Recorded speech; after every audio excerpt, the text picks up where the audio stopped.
¿Cómo están? Muy buenos días, qué gusto grande me da saludarlos, darles la bienvenida, empezar juntos la mañana con toda la información importante, que es muchísima.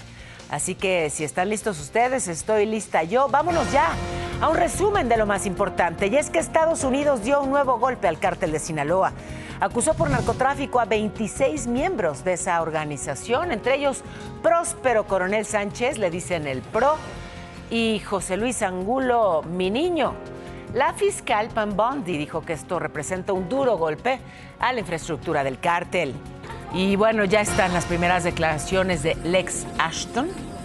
Es el joven estudiante que asesinó a su compañero en el CCH Sur de la Ciudad de México, que dijo que su intención era atacar a 6 personas, pero no lo logró porque Armando, el trabajador administrativo que lo frenó, lo hirió y lo detuvo. También ya se sabe que era víctima de bullying.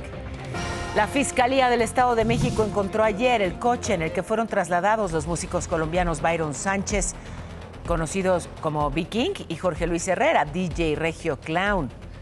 Este coche desde la Ciudad de México hasta Cocotitlán, en el Estado de México.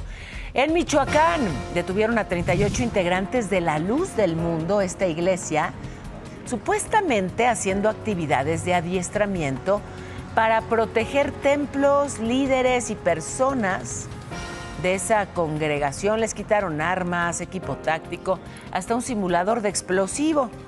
El Senado aprobó la reforma al artículo 73 que faculta al Congreso a emitir una ley en materia de extorsión para fortalecer ese combate, y ya fue remitido a las legislaturas locales para su ratificación. También en la Cámara Alta, el coordinador del grupo parlamentario de Morena, Adán Augusto López, insistió en que son falsas las acusaciones en su contra por el caso de Hernán N., líder de la Barredora.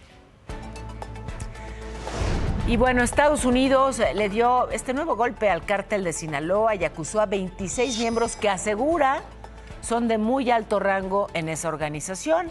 Entre ellos, Próspero Coronel Sánchez, el PRO, y José Luis Angulo Soto, mi niño, que tienen cargos por narcoterrorismo. Les imputaron delitos relacionados por tráfico de fentanilo. Pam Bondi, la fiscal estadounidense, dijo que el cártel de Sinaloa usa el narcotráfico para financiar su terrorismo contra Estados Unidos y que, bueno, esto es un duro golpe a esa organización. Para fortalecer justamente la cooperación bilateral, 60 elementos de la Unidad de Operaciones Especiales de la Marina van a viajar a Estados Unidos. Los van a entrenar allá. Un entrenamiento de operaciones tácticas. Ayer el Senado ya aprobó su salida para este curso de Fuerzas Especiales del Comando Norte en Mississippi del 1 de octubre al 15 de noviembre. La Cancillería mexicana habló de justamente los connacionales que van en esta flotilla rumbo a Gaza con ayuda humanitaria. ¿Qué fue lo que dijo? Bueno, que se pusieron en contacto con el grupo que lleva ayuda humanitaria, al cual también ofrecieron apoyo consular en caso de que lo requieran. Así que, bueno, pues sí, están bien los mexicanos luego de los múltiples ataques que ha sufrido esta flotilla. Pero déjeme regresar a México y sí, pues esta historia que tiene que contarse por partes. Qué drástico estuvo este cambio, pero permítame regresar al tema, sí, de la polémica casa del senador Fernández Noroña. Ayer le informamos que entraron a robar en esta casa del senador allá en Tepoztlán.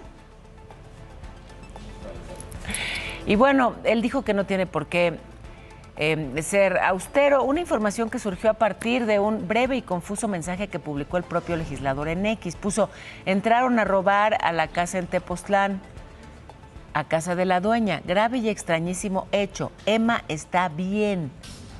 Emma es su pareja. Ya por la tarde, el secretario de Seguridad de Morelos, Miguel Ángel Urrutia, aclaró: si usted no entendió nada, ¿qué cree? Yo tampoco. Pero por suerte, el secretario de Seguridad de Morelos aclaró lo siguiente. Un masculino quien se subió a una barranca, abrió una ventana y se introdujo a su domicilio. Es el domicilio de la mujer, que es un domicilio contiguo al del senador de la República. Detalló que se robó y dio incluso una posible pista sobre qué iban buscando. Menciona que le robaron 7 chamarras y que se veía tal cantidad de cajoneras abiertas, todo lo demás, quizás buscando documentación o papelería. Esto luego de que muchos consideraron una corrección al legislador y entonces, bueno, a ver, él dio más contexto, ¿no? Escribió en sus redes sociales que robaron la Casa del Silencio, que tiene 2 inmuebles. Entraron a la casa de la dueña de ambos y ya luego habló con la prensa. Dijo que de las 2 casas, la más grande es la suya, pero que fue en la otra donde ocurrió el robo. Y entonces pues ya llevó este asunto al terreno político. Yo creo que iban, pues sí lo voy a decir, yo creo que estaban buscando el contrato de comprar. Aquí le hemos compartido los detalles de este caso que estremeció, pues no solamente a los estudiantes de la Ciudad de México, sino prácticamente a todo el país. Este ataque de un joven, Lex Ashton, a un compañero suyo, Jesús Israel, de solo 16 años, en el CCH Sur de la UNAM el lunes pasado. Esta es la imagen del momento de la agresión, una imagen terrible. Del momento en el que el ex pues sí lo agrede con un arma punzocortante con la cual ingresó al CCH, esta arma que ve usted en su pantalla. Luego, bueno, pues corrió, lo persiguieron, cuando se vio acorralado se lanzó desde el balcón. Estas son las imágenes que publicó él mismo en sus redes sociales antes del ataque. Bloodbath es lo que, bueno, pues aparece, baño de sangre, y bueno, vino después todo esto, toda esta secuencia terrible que ha declarado este joven agresor que sobrevivió luego de lanzarse desde el balcón. Pues dijo que su intención era atacar a más gente, a 6 personas, que no lo logró porque Armando, el trabajador administrativo al que hirió, pues lo agarró. Señaló además que tenía ideas homicidas desde hace varios años por el bullying que sufría. Así que bueno, gracias Armando por esta intervención que hizo tan oportuna, salvó la vida de muchas personas con su valentía, se puso en riesgo y bueno, pues salvó a muchas personas. La Policía de la Ciudad de México y el C5 tienen información que, a ver, son relevantes sobre lo que difundió la propia mamá del ex, el agresor, que habría llamado al 911 para alertar y para decir que su hijo estaba armado. ¿Qué dicen las autoridades?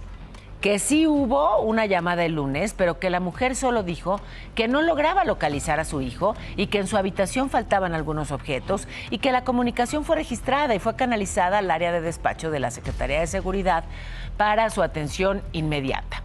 Bueno, en más de este caso, por segundo día consecutivo, padres y alumnos del CCH Sur marcharon hacia la rectoría de la UNAM, una movilización silenciosa y pacífica para entregar un pliego petitorio, pedir que se garantice la seguridad de todos en los planteles, una marcha acompañada por el llamado Bloque Negro.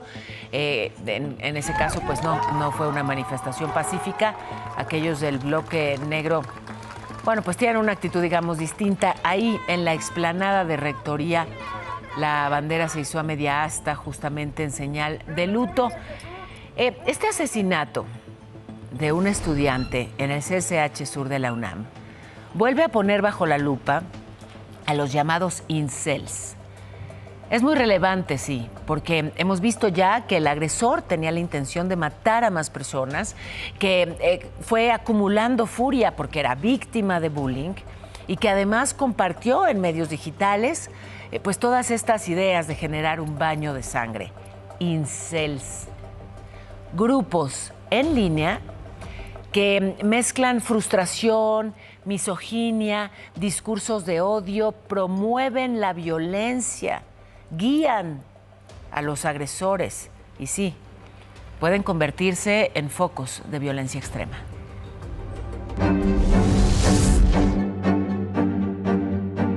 Horas antes de asesinar a Jesús Israel en el CCH Sur de la UNAM, Lex Ashton publicó mensajes y fotografías con símbolos de violencia en redes sociales. En ellos se identificaba con foros de incels, comunidades en línea de célibes involuntarios donde se mezcla frustración, misoginia y discursos que en distintos casos han terminado en tragedias.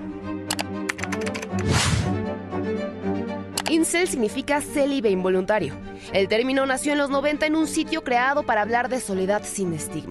Con los años, muchos espacios quedaron dominados por hombres incapaces de relacionarse sexoafectivamente, que culpan a las mujeres y a hombres exitosos de su frustración. En foros y chats, esa subcultura derivó en misoginia y, en casos extremos, violencia. Y tienen su propio glosario. Los incels más radicales glorifican la violencia en 3 planos: el personal con el suicidio, el interpersonal con humillación y acoso a otros, y el social con ataques masivos. En esos foros canonizan a agresores como santos. Las tragedias han sido varias. En 2015, Elliot Rodger asesinó a 6 personas y dejó a 14 heridas antes de suicidarse en California. En 2018, Alec Minassian arrolló a peatones con una furgoneta en Toronto, matando a 10 personas. Ese mismo año, en Florida, Scott Beadle abrió fuego en un estudio de yoga, asesinó a 2 mujeres e hirió a 6 personas antes de quitarse la vida. Y en 2021, Jake Davison mató a 5 personas en un tiroteo y dejó un rastro digital con referencias a la ideología incel en el Reino Unido. El caso más reciente, el de Lex Ashton, retoma ese patrón. Avisos previos en línea, una estética inspirada en agresores internacionales y la narrativa de una venganza motivada por el rechazo y el aislamiento. El caso de Lex Ashton exhibe cómo un imaginario misógino puede traspasar la pantalla. Entender qué son los incels y cómo operan es el primer paso para interrumpir la escalada, detectar a tiempo, desmantelar el discurso de odio y proteger a la comunidad. Si detectas riesgo por amenazas de cualquier persona, ponte a salvo y llama de inmediato al 911. Informó Montserrat Ortiz. Así que atención con este fenómeno incel, célibe involuntario, célibe soltero. Son normalmente jóvenes que no tienen pareja, pero que además no tienen amigos, normalmente personas muy aisladas, acumulando ahí odio y encontrando en los medios digitales, conectando con el odio de otros. Fíjense, ayer tuvieron que desalojar la Prepa 6, pero por una amenaza de bomba. La Prepa 6, Antonio Caso de la UNAM, que está en la alcaldía Coyoacán, al sur de la Ciudad de México. Encontraron una hoja con ese mensaje. Decía, pusimos una bomba, encuéntrala. Y bueno, pues hicieron toda una búsqueda del agrupamiento Fuerza de Tarea de la Policía de la Ciudad. Ya luego se descartó la amenaza. Por la noche la UNAM dijo en un comunicado que en días recientes pues han tenido información falsa que lo que busca es afectar el desarrollo de las actividades en las prepas y en los SHs. Pidió a la comunidad pues no propagar noticias falsas. En el CONALEP Coyoacán, también en la Ciudad de México, ayer se suspendieron clases por una pelea entre 2 alumnos que luego desencadenó agresiones, pero entre los padres de familia. O sea, empezaron los chavos y siguieron los padres. Le muestro las imágenes de lo que ocurrió.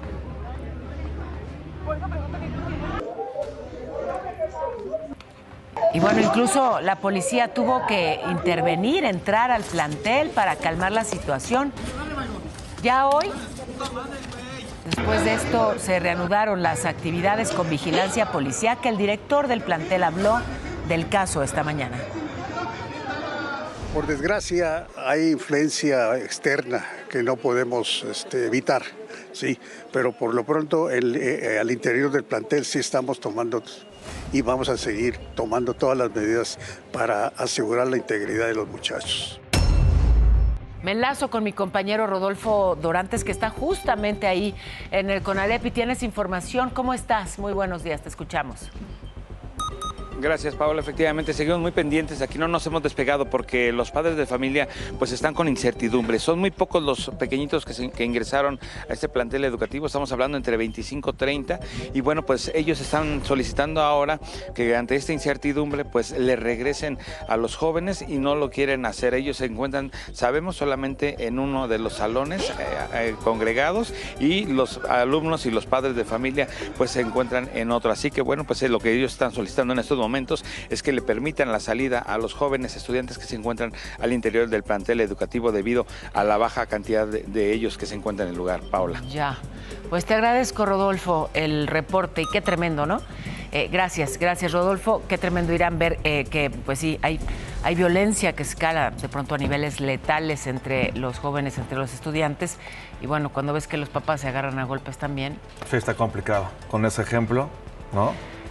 Ya es hora de ir a las correcto. breves. Son las 8:30 de la mañana en punto. Vámonos con la información. En Ciudad Juárez, Chihuahua, fueron liberados 17 migrantes que estaban privados de su libertad. En una casa hay un detenido por estos hechos. También en Durango rescataron a 118 migrantes abandonados en un camión en el desierto en Santa Clara. En más información de nuestro país, en Uriangato, en Guanajuato, detuvieron a Genaro Ramírez. El Silencio o el Manotas forma parte del cártel Jalisco Nueva Generación y operaba en la zona del Bajío. Jornada violenta en Veracruz. 6 muertos y un herido dejaron distintos ataques en la zona montañosa del estado. Familiares de los 386 cuerpos encontrados en el crematorio Plenitud de Chihuahua acudieron a la CNDH. Todo esto para exigir acompañamiento legal porque hasta ahora solo han identificado 86 cadáveres. Y otra vez, trabajadoras sexuales se manifestaron en la Ciudad de México para protestar en contra de la construcción de la ciclovía que va a conectar al centro histórico con el Estadio Azteca, porque dicen va a afectar su fuente de trabajo. Está en 18,46 con respecto al peso. La bolsa ayer, la bolsa mexicana, tuvo una pérdida de 0.74%. Y fíjense, luego de 3 años de espera, el empresario Fernando Chico Pardo adquirió ya 25% de Banamex. Desde 2022, Citigroup había anunciado la venta y bueno, una operación que marca el primer paso al regreso de inversionistas mexicanos al banco. Todavía faltan las aprobaciones regulatorias. Se prevé que se complete para el segundo semestre de este año. Y ayer compareció en diputados el secretario de Hacienda, Edgar Amador. Es parte del primer informe de gobierno. Acompañado por los legisladores morenistas, el secretario de Hacienda, Edgar Amador, entró a la Cámara de Diputados. Inició su comparecencia de forma directa. México goza de estabilidad económica, ante lo que ya se vaticinaba como una sesión marcada por el debate. Detalló que el primer año de la actual administración se basó en 3 pilares: garantizar y fortalecer las necesidades de la gente mediante los programas de bienestar y respeto de los derechos laborales, crecimiento a través de la inversión en infraestructura estratégica y la conducción responsable de las finanzas públicas. Gracias a ello, resaltó que más de $1 billón fueron destinados a reducir la pobreza y fortalecieron programas de educación y salud. Por primera vez en la historia, las personas en situación de pobreza en México representan menos del 30% de la población. En materia fiscal, el secretario detalló que la deuda pública se mantiene estable y defendió la estrategia de ingresos sin aumentar impuestos, apuntando a la eficiencia recaudatoria y al combate a la evasión fiscal. Estas han mostrado resultados contundentes y han probado que la estrategia del combate a la corrupción continúa rindiendo frutos en beneficio de los mexicanos. Dentro del debate, la oposición le cuestionó el rescate financiero de Petróleos Mexicanos, a lo que Edgar Amador respondió con una cita de Sor Juana Inés de la Cruz. Decía Sor Juana, sois la ocasión de lo mismo que culpáis. Lo estamos desendeudando a Pemex. Estamos desendeudando lo que ustedes endeudaron. Antes de concluir, el secretario de Hacienda reafirmó la apertura al diálogo, asegurando que no representa a ningún gobierno autoritario, por lo que pidió la ayuda de los diputados para que aprueben reformas de ley para combatir la evasión de impuestos.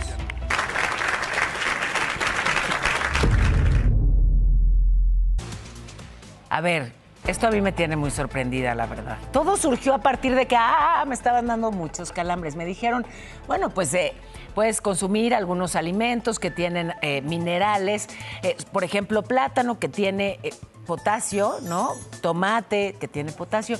Y entonces descubrí que compartimos hasta el 60% de nuestros genes con los plátanos. ¿Sabían eso? Vamos a ponernos genéticos. Eres un caballero. Muchas gracias por esto que me traes, queridísimo.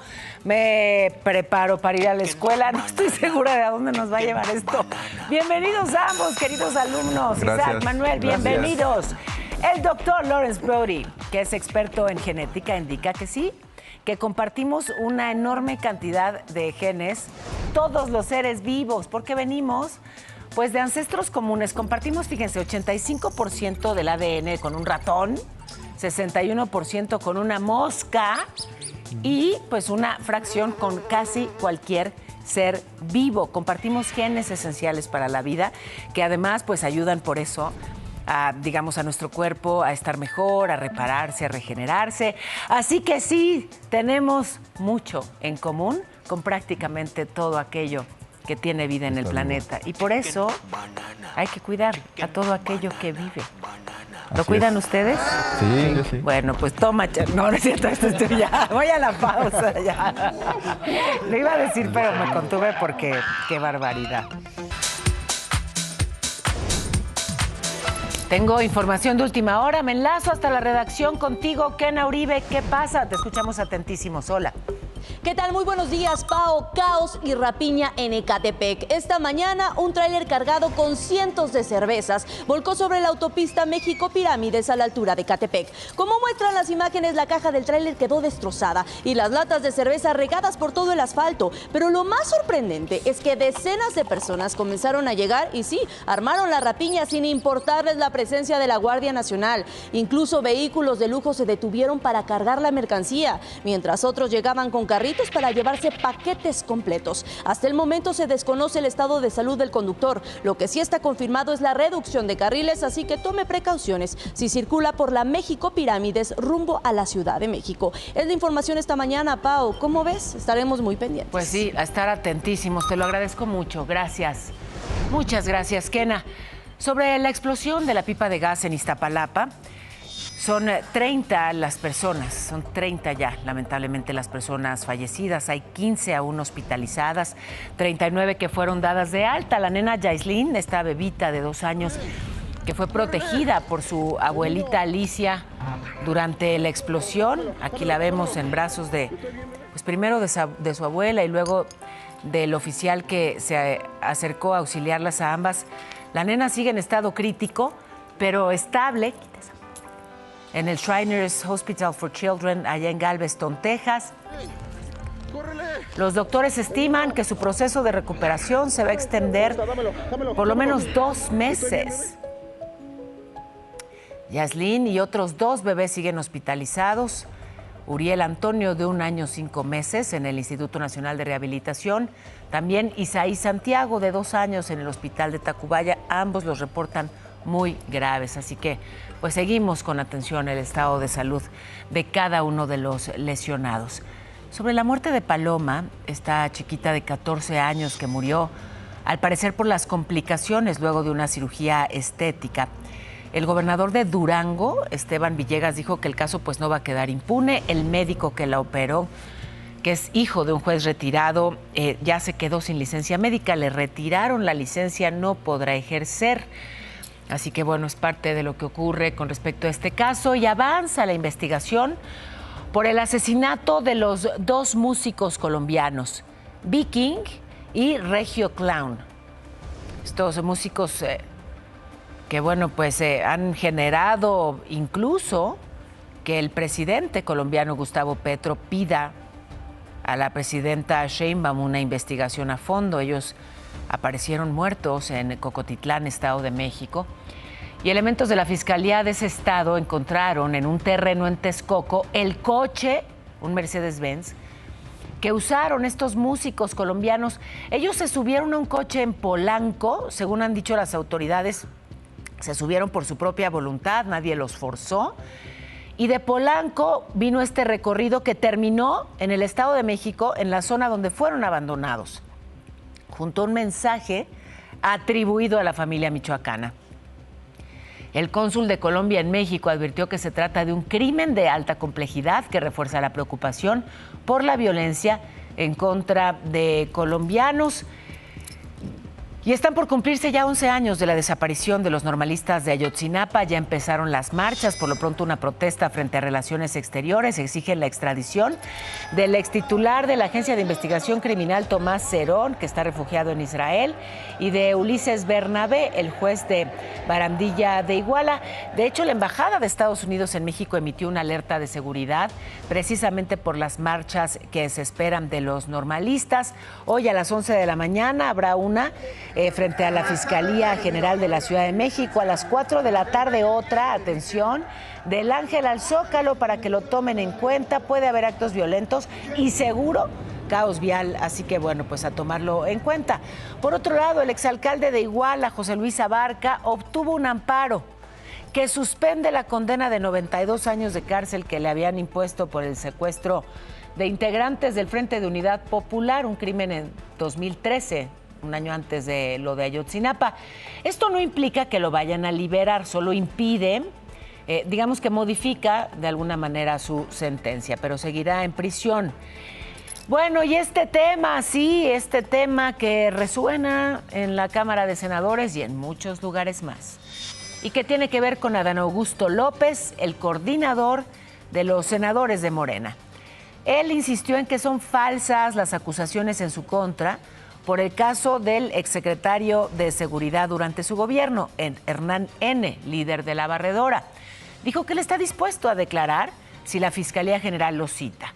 Y bueno, ante información y ante filtraciones que se han relacionado con el caso, dijo que difundir información de expedientes es una falta.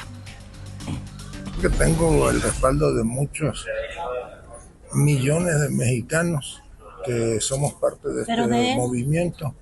Ninguno de los que estamos aquí en este momento reunidos podemos saber qué contiene el expediente de esas averiguaciones. Bueno, y el Senado aprobó una reforma promovida por la presidenta para fortalecer el combate a la extorsión que busca que se establezca el tipo penal y los agravantes, porque pues sí, ha aumentado muchísimo la extorsión, así que podrían haber mayores penas. Fíjense, pasamos de 18 casos al día en 2018 a 29 en enero de este año. También en el Senado se aprobó la realización de audiencias públicas para discutir 29 y 30 de septiembre la ley de amparo. Así que va a haber expertos, va a haber abogados. En este análisis de los cambios al juicio de amparo se va a abordar la ampliación de las demandas, el cumplimiento de sentencias, todo lo relevante en torno a este tema que es importantísimo. La Comisión de Salud en Diputados aprobó una iniciativa que prohíbe la venta, ojo, de bebidas energéticas a niños y adolescentes porque son más vulnerables a sus efectos.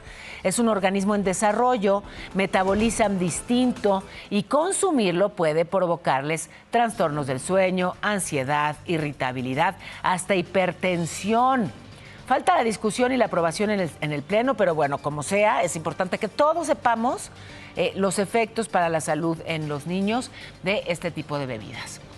En el INE, bueno, pues desde ahí exigieron que se respete su autonomía luego de que se diera a conocer que 3 consejeros en funciones son investigados por votar en diciembre de 2021 a favor de frenar por unos días la organización de la consulta de revocación de mandato del presidente López Obrador. El diputado Sergio Gutiérrez Luna, que es el autor de la queja, busca cerrar el paso, pero en materia de responsabilidad administrativa pues no proceden los desistimientos. Los consejeros del INE dijeron que los políticos no pueden ejercer ese tipo de presión. Solo el Tribunal Electoral puede revisar los acuerdos que toman en el Consejo. Bueno, y en México siguen las lluvias, no dieron tregua en Puebla, coches varados, le muestro las imágenes, es el distribuidor vial de la central de abasto, algunos terminaron flotando por la cantidad de agua. Mire qué imágenes, ya sé que le muestro imágenes parecidas un día sí y otro también, pero esta vez pues le tocó a Puebla. Quienes iban circulando ahí por la lateral tenían que, pues quienes circulaban por la lateral tenían que superar las fuertes corrientes. Las personas se acercaron para ir jalando así, con sogas, con lazos, jalar los coches que estaban flotando. Fue un esfuerzo inmenso el que hicieron estas personas Ahí vemos cómo iban llegando, sumándose más voluntarios justamente para apoyarlos en esta labor. En San Pedro Xochimehuacán, miren la fuerza con la que corría el agua. Donde tampoco hubo tregua fue en Acapulco. Una tromba en la madrugada de ayer dejó varias zonas inundadas, corrientes de agua. Las personas tenían que ayudarse. Ahí estamos viendo el aeropuerto, estábamos viendo la carretera Cayaco-Puerto Marqués también muy dañada. Pusieron costales para que no se metiera el agua en los negocios y en las casas, pero pues no fueron suficientes en varios puntos. Así que Acapulco, que vaya que ha padecido por lluvias, tormentas y ciclones, pues ahora en estas condiciones. En fin, que son afectaciones importantes. Ahí vemos el aeropuerto y todo esto que ya le mencionaba en Acapulco. ¿Qué me dices con respecto a la lluvia? ¿Cómo se va a portar el cielo, mi cielo? Te cuento, mi cielo, rápidamente, porque precisamente sobre el huracán Narda, que está en el Océano Pacífico, se ha degradado a categoría 1 y afortunadamente se sigue alejando de nuestro país. Está a más de 900 kilómetros de Playa Perula, allá en Jalisco. De acuerdo con el pronóstico de trayectoria, se irá internando en el mar, y aunque para el viernes se prevé que se vuelva a fortalecer a categoría 2, no representará riesgo para México. Afortunadamente, el lunes Narda podría disiparse. Mientras tanto, en el Océano Atlántico también hay actividad. Se formó la tormenta tropical Humberto, está a más de 3,000 kilómetros de las costas de Quintana Roo. Se prevé que para el sábado se intensifique a huracán categoría 1, pero afortunadamente por su distancia y la trayectoria no representa tampoco peligro para nuestro país. El monzón mexicano va a generar lluvias intensas en Sinaloa, Nayarit y Chihuahua. Por su parte, el Frente Frío número 4 va a ocasionar fuertes lluvias acompañadas con descargas eléctricas y posible caída de granizo. Todo esto en Coahuila, en Nuevo León y Tamaulipas. Para la Ciudad de México, una máxima de 24, una mínima de 12. Hay 85% de probabilidad de lluvia, así que por favor no guarde el paraguas. Por lo pronto ya son las 9, así que nos vamos a un resumen de lo más importante, y es que hubo un nuevo golpe al cártel de Sinaloa por parte de Estados Unidos. 26 miembros de alto rango señalados por la Unión Americana, entre ellos Próspero Coronel Sánchez el Pro y José Luis Angulo Mi Niño. La fiscal Bondi dijo que es un golpe a la infraestructura del cártel. Declaró el joven que asesinó a un compañero en el CCH Sur.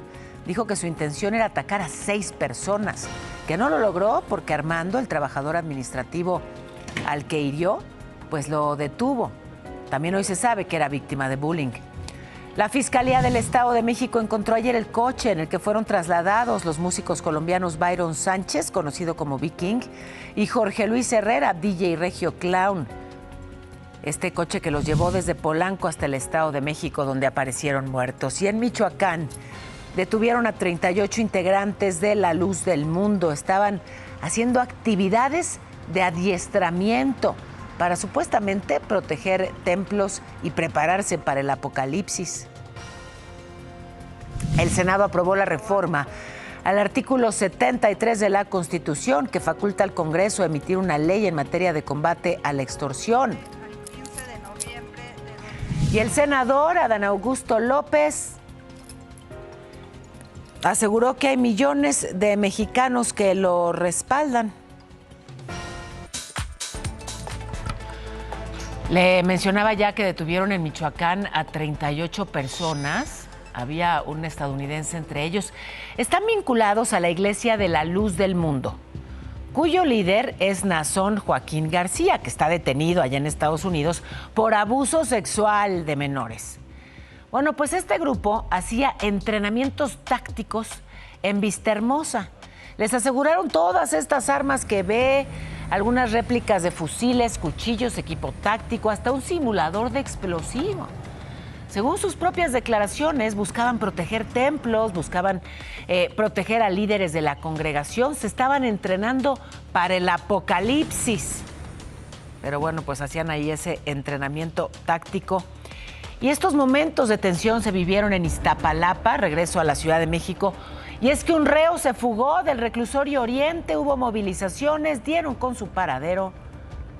En la noche, bueno, pues lograron finalmente encontrarlo. Marvin Didier, de 27 años, acusado de tentativa de homicidio, que ya fue regresado al penal. Irán. Tenemos más información, Pau, porque seguimos con este trabajo especial de investigaciones Excelsior. Grandes felinos están siendo vendidos como mascotas en México. El fenómeno está totalmente fuera de control. Esta es la tercera y última parte de esta investigación.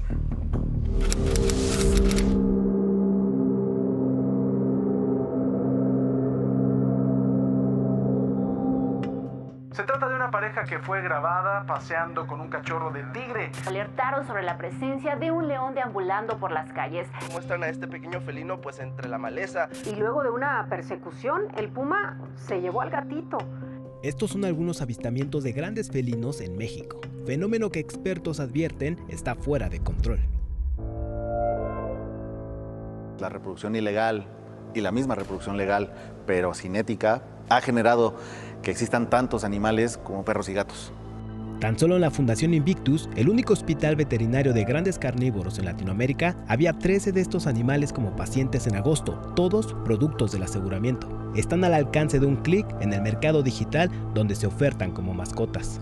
Cuando piensas en alguien que tiene un tigre o un león, luego piensas que es un narco o que es alguien con mucha lana. Y aquí en Pachuca se han recogido tigres de los edificios del Cedoria.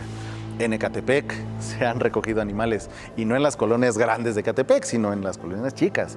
A esta fundación llegó en julio la leona Hasha, de aproximadamente 10 años. Fue decomisada por la Profepa en el exclusivo fraccionamiento Condado Sayavedra, de la zona Esmeralda, Estado de México. Desde 2021 existía una denuncia por su cautiverio en la jaula que se muestra en este video tomado por Imagen Noticias, pero fue hasta julio cuando la Procuraduría Federal de Protección al Ambiente aseguró a la felina gracias a la insistencia de un activista. Simplemente para tener un animal de estos debes de tener un plan de manejo, debes de tener una procedencia. Para un león, en primera, no es un hábitat para el león. Es lo que les decía, esto pues no lo hacía ya. Y pues aquí de repente rejuvenecen, es una leona que aparentemente tiene 10 años y que ya empieza a juguetear. La mayoría de estos animales tendrán como destino un enorme santuario para grandes felinos en Estados Unidos, aunque exportarlos hacia ese país es un reto logístico y económico para esta fundación que vive solo de donaciones. Aún así, han enviado más de 200 animales desde 2017. La Profepa confirmó a Imagen que la presencia de grandes felinos ha aumentado y que del 2020 a la fecha se han asegurado un total de 69 de estos animales en domicilios e inmuebles particulares, alrededor de una docena por año. Pero esta cifra no contempla a aquellos grandes carnívoros que ya viven en supuestos santuarios como el de Black Jaguar o White Tiger, donde fueron asegurados 187 felinos en 2022. Expertos coinciden que la sobrereproducción de los felinos y su comercio se origina desde algunas unidades y predios con permiso para conservar y manejar la vida silvestre en México, conocidas como UMAS y PIMS. Porque hacen una cosa llamada lavado de especies, y esto sucede dentro de zoológicos, incluso dentro de las UMAS, dentro de los PIMS, donde simplemente nace un animal y no lo están reportando, o nace un animal, lo reportan, pero ese mismo documento, ese mismo permiso lo utilizan para justamente seguir comercializando con otros 5 más.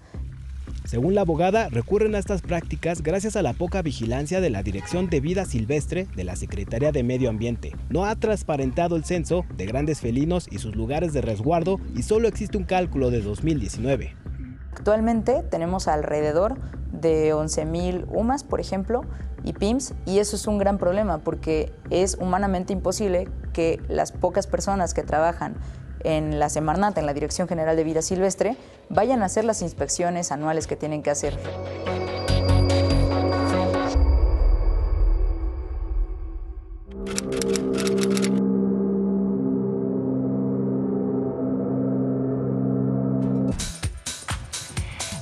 Policías y parteros. Ocurrió en la Ciudad de México, en la alcaldía Benito Juárez, una mujer que pues entró en labor de parto, no alcanzó a llegar al hospital. Y entonces policías de la zona le ayudaron a traer a su bebita al mundo y por fortuna madre e hija están en perfecto estado de salud. Aquí vemos como ya, pues la oficial, miren, con qué ternura está viendo a la bebecita. ¡Qué que bueno! la inviten de madrina. Exacto. O que cuando menos le pongan el nombre del oficial. Pensé que le pongan una madrina y dije, no, ¿por qué? Si nos o que le ayudó. pongan. Para que tenga un hermanito. Exactamente. Bueno, ¿y qué imagen propusiste hoy? Esta historia detrás de esta imagen, gracias a este video, el joven que está atrás fue localizado por su familia. El video se tomó en Ecuador y este joven es colombiano, entonces lo localizaron a través de este video. ¿Y tú propusiste, Lalo? Pues a este gatín que es muy inteligente y logra abrir la puerta a pesar de que le pusieron trabas. Gracias, gracias público conocedor. Aunque estuvo muy parejo, gracias por acompañarnos.